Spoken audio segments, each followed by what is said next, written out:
Ladies and gentlemen, the President is in the building. The time for action is now, and the age of yes, we can begins today. Hello, welcome to CulturalDiplomat.com. We're here for the historical visit of Barack Obama in Los Angeles.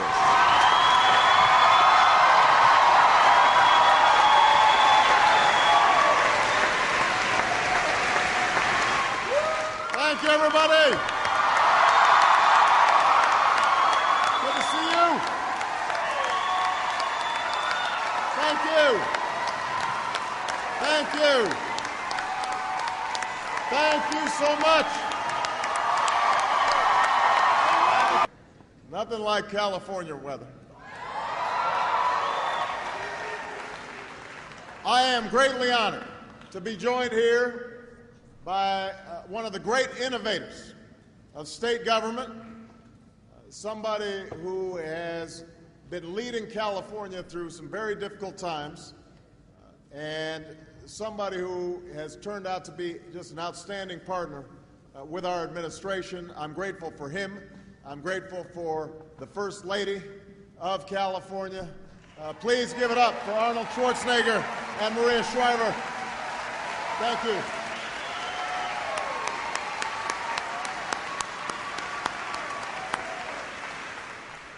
Another outstanding public official, somebody who is fighting every day on behalf of the working people of Los Angeles and has a vision for the future for this great city. Please give a huge round of applause to your mayor, Antonio Villaraigosa.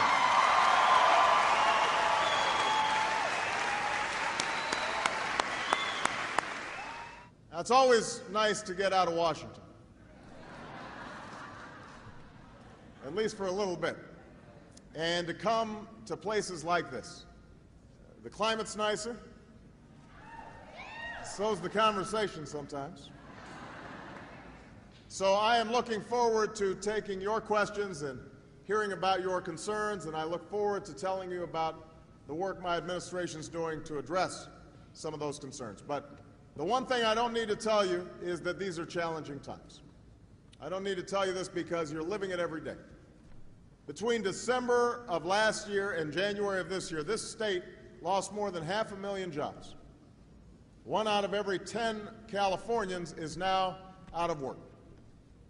Housing prices here have fallen 20% in the past year, and you've got one of the highest foreclosure rates in the nation. So your public servants are working double overtime to address these critical issues.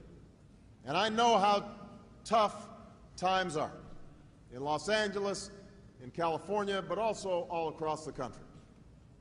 Here's what I want you to remember, though. We are going to meet these challenges. We will come out on the other side stronger and a more prosperous nation. That I can guarantee you. I can't tell you how long it'll take, what obstacles we'll face along the way, but I promise you this, there will be brighter days ahead.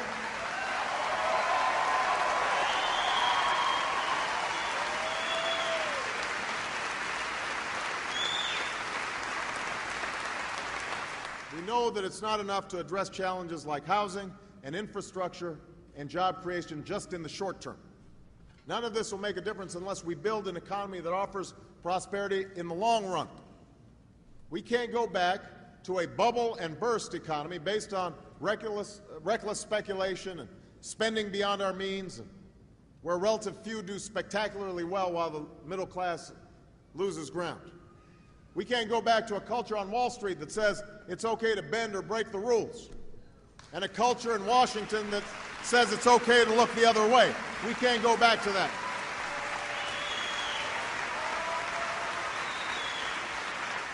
We've made a historic commitment to health care reform in this budget, reform that brings us closer to the day when health care is affordable and accessible for every single American. That's something we've got to shoot for. We know and they know that countries that out-educate us today will outcompete us tomorrow. And that's why my budget invests in a complete and competitive education for every American, in early childhood education programs that work, in high standards and accountability for our schools,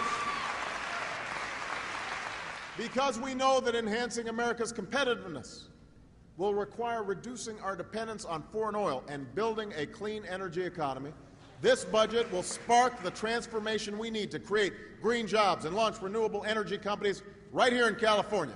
It makes clean energy the profitable kind of energy and invests in technologies like wind power and solar power and fuel-efficient cars and trucks and high-speed rail, powered by batteries like the one I saw in Pomona earlier today.